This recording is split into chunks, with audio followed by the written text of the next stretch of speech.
सुप्रभात। और हम पढ़ने जा रहे हैं national litigation policy. National litigation policy में क्या क्या है, कौन कौन सा इंपॉर्टेंट पॉइंट है, वो सारा इस वीडियो लेक्चर्स में हम पढ़ने जा रहे हैं। मेरा पिछला वीडियो था इनडायरेक्ट एंड डायरेक्ट इंटरवेंशन के बारे में, वो जो भी हम पढ़ चुके हैं। और इस वीडियो में हम पढ़ने जा रहे हैं नेशनल लिटिगेशन पॉलिसी कब लागू हुआ है, उसका कौन कौन सा साइलेंट फीचर्स क्या है और उसका एम क्या है, वही इसमें पढ़ने जा रहे हैं। मैं अपना पेन ले लेता हूँ। पहला पॉइंट ये दर्ज कर रहा है कि इट वाज फॉर्मुलेटेड इन 2010। 2010 में नेशनल लिटिगेशन पॉलिसी फॉर्मुलेट हुआ है। उसका एम क्या है?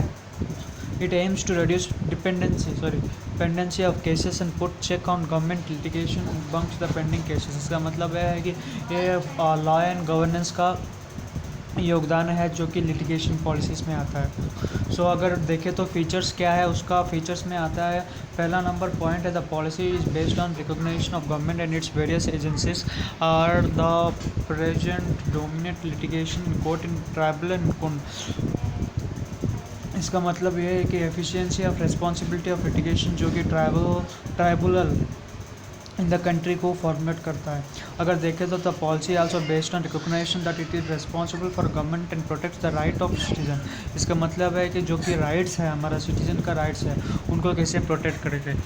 अगर देखें तो उसका लिटिगेशन का पॉलिसीज़ में क्या क्या मेन पॉइंट्स है। According to the policies focusing on the course of issues involve in the litigation, addressing them squarely, managing and conducting litigation in obviously in coordinating the time bound manner, ensuring good cases and own and bad cases not necessarily prevented। इसका मतलब है कि जो कि good cases है उनको ensure करना, bad cases है उनका रिजेक्ट करना, वही इसमें लागू किया गया है जो कि अकॉर्डिंग टू द पॉलिसी। और एफिशिएंसी ऑफ लिटिगेशन मीन्स, अगर इसका एफिशिएंसी का ऑफ लिटिगेशन मीन्स ये सारा फॉर्मुलेट करता है जो कि लिटिगेशन पॉलिसीज़ में आता है। अगर देखें तो responsible litigate, what are the responsible litigate, अगर मेन पॉइंट्स है नोट कीजिए। एक है efficiency in litigate and responsible litigate.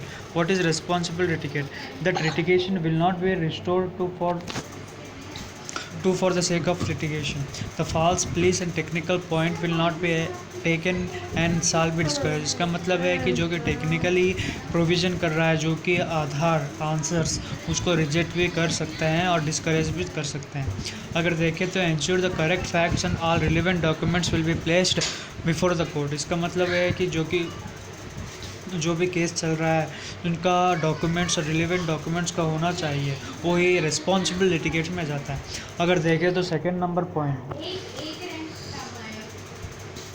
Government must cease and compulsory litigate the philosophy that matters should be left to the court for ultimate decision has been discarded. The easy approach lets the court decides must be eschewed and condemned. इसका मतलब है कि जो कि philosophy that matters should be left the, जो कि आधार तर्क संगीत आधार उत्तर देता है, उनको पॉजिटिव रिस्पॉन्स भी मिल सकता है, वही सेकेंड नंबर पॉइंट में दर्ज किया गया है। अगर देखें तो थर्ड नंबर पॉइंट बहुत इंपॉर्टेंट है, नोट कीजिए।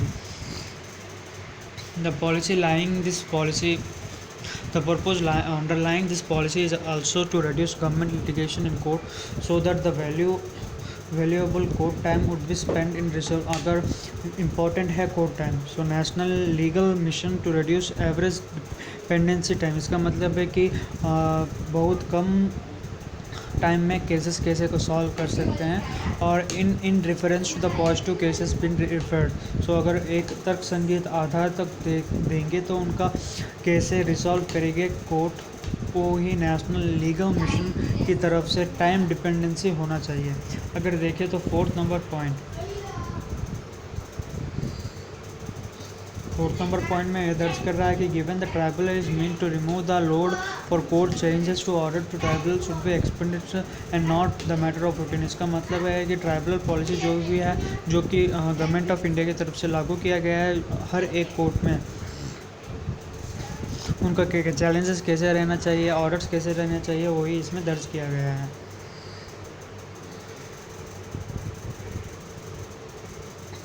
अगर देखें तो fifth number point, in service matter no appeal will be filed in case where the matter pretend to be to an individual grievance without any major reclamation। Sorry important है, service matter भी important है, जो कि pension और retirement benefits जो कि case में चल रहा है उसको कैसे इम्प्लीमेंट कर सकते हैं। अगर देखें तो 8 number point, 6, 7, 8 and 9 number point भी इम्पोर्टेंट है। एक बार देख लीजिए, आपको इन डिटेल आपको एक्सप्लेनेशन एक पॉइंट वाइज दे चुका हूँ।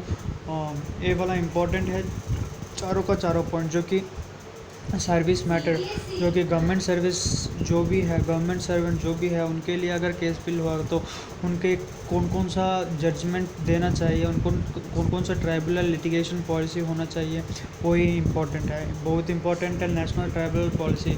एक बार इन डिटेल देख लीजिए। अगर 8 नंबर पॉइंट देखें तो रेवेन्यू मैटर में क्या क्या है, अगर स्टेक होल्ड मैटर में क्या क्या है, कौन कौन सा पॉइंट इम्पोर्टेंट है। अगर देखिए तो 9 नंबर पॉइंट, 10 नंबर पॉइंट जो कि मॉनेटरी पॉलिसी, जो कि एलोटरी जनरल, और हम कह सकते हैं वो जो कि PSU पब्लिक सेक्टर अंडरटेकिंग में जो भी इंडस्ट्रीज आता है उनके लिए अगर केस फिल होता क्या क्या हो सकता है। 10 नंबर पॉइंट भी उसी तरह ग्रुप डिवीज़न और आइडेंटिफिकेशन में दर्ज किया गया है। धन्यवाद।